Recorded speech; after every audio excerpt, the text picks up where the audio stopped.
Your car guy here. Today we're working on the 2007 GMC Yukon Denali. And what we've got is we've got a lower ball joint on the front that is worn out. So we've got the wheel chocked, both wheels actually. We've got it up on jack stands. We're gonna remove this wheel.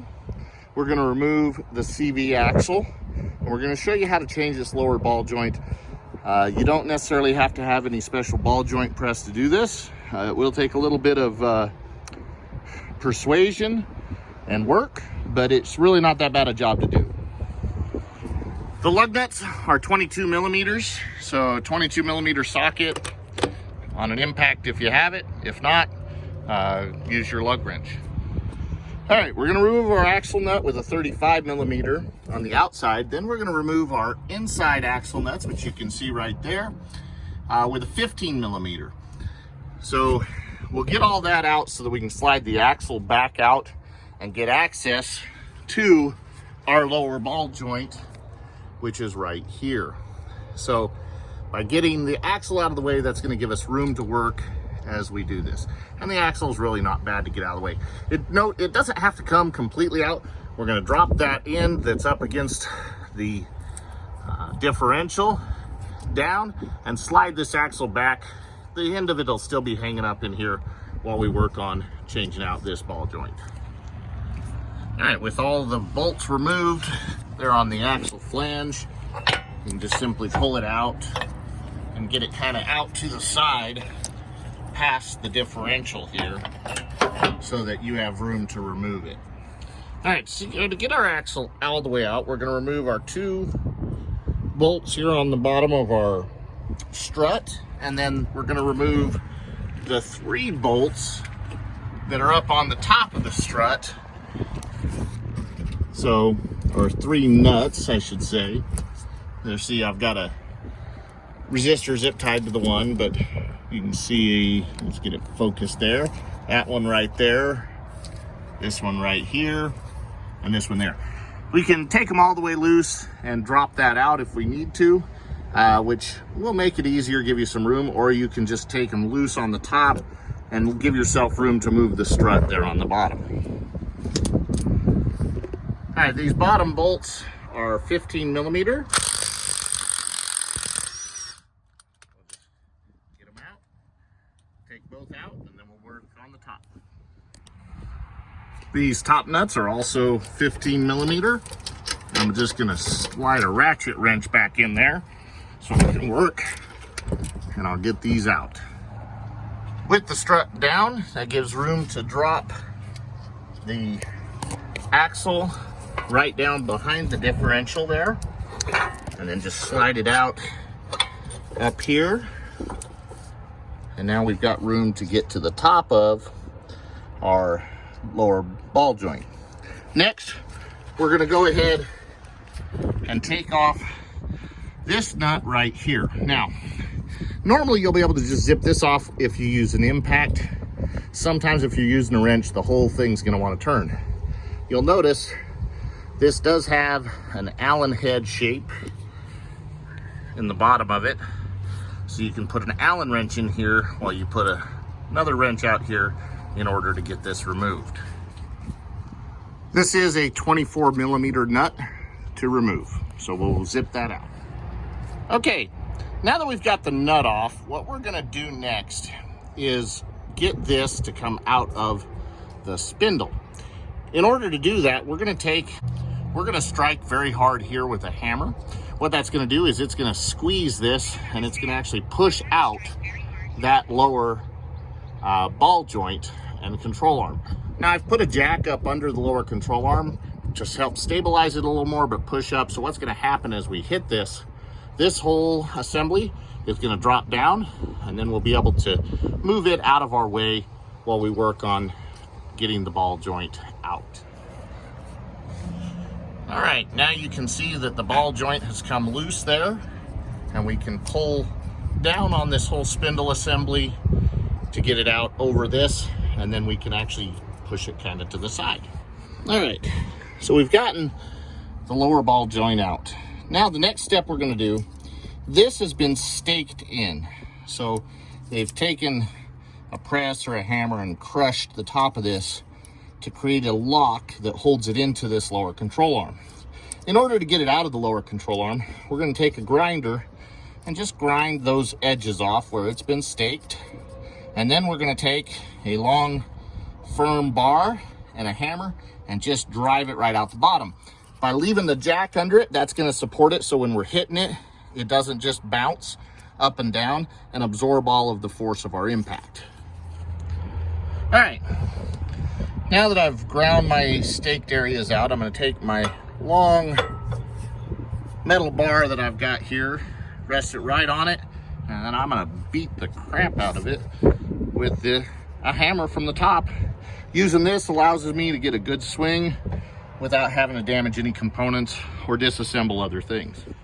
All right, now to get a little bit of room to work on getting that lower ball joint out, we're going to go ahead and take the spindle all the way off. So to do that, we're going to take out the two 18mm bolts that mount the brake caliper. We're going to take the brake caliper up, and we're going to zip tie it up here so that it's out of the way and I don't have to take any brake lines off. We'll take the 18mm nut off the bottom of the upper control arm here, and then we'll take the 20mm nut off of this tie rod end right here. We'll again strike right here with a hammer. It'll pop that out. Same thing up here. We'll just strike right on this. It'll pop that out. We're gonna take, before we do that though, we'll unplug this ABS sensor wire. It's got a tab right here that we'll push in. We'll disconnect this wire. We'll pull the plug up out of this bracket and out of this bracket. We can just unlock it right here with a screwdriver, and that will allow the ABS sensor to stay with the hub when we take it out. So we're going to get brake caliper out of the way, take off the ABS sensor wire so we don't break it, then take off our two other mounting bolts, and we'll get this whole spindle assembly out of our way. All right, with everything out of the way, we were able to just take and hammer, and you can see this has started moving down. We're just going to drive it all the way out. Then we'll clean up that spot and put in our new one. All right, our old lower ball joint is out of the way. We're going to take some real fine sandpaper and just clean up underneath here. We're going to clean this top nice and smooth because it's going to have the new one, instead of being staked in, is going to have a snap ring that holds it in on the top. We'll clean this bottom area around here so that as it comes in, it'll come in nice and smoothly. Any debris or anything, rust that's there, will slow it down. So a little bit of sandpaper, clean it up. You don't have to try to make it any bigger because you don't want it loose with the new ball joint. All right, we've cleaned up our old lower control arm, and I've applied a little WD-40. Now here's our new lower ball joint.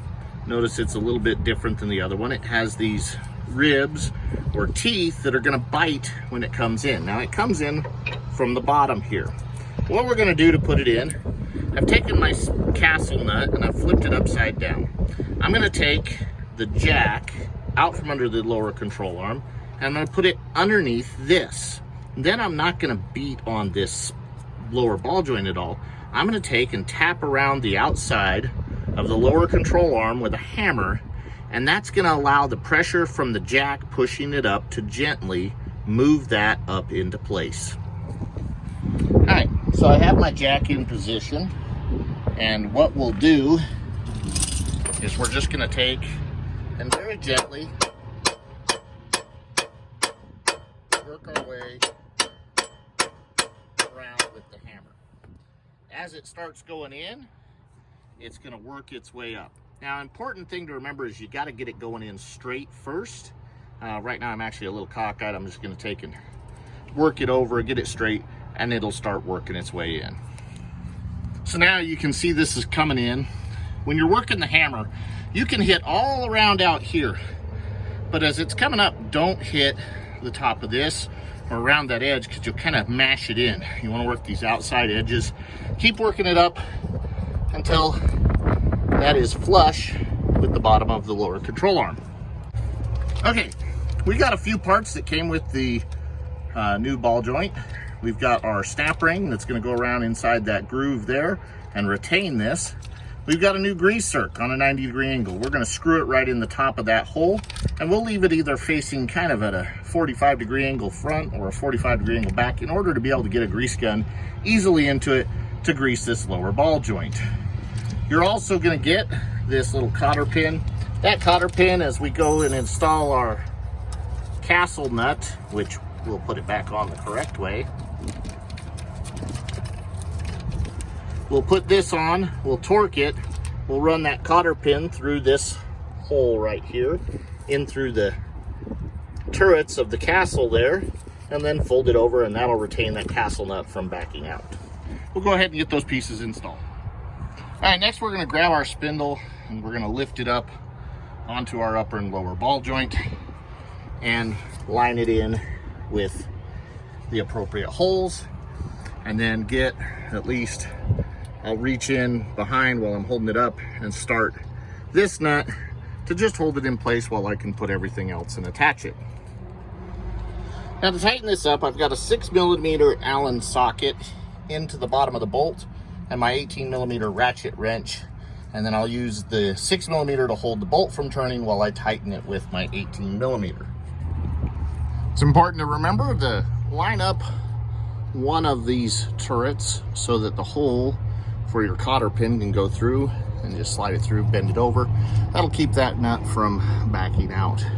Now it's a good time to go ahead and grease your tie rod end and your lower ball joint. The upper ball joint doesn't have a grease fitting on this, on the factory one, but we'll get those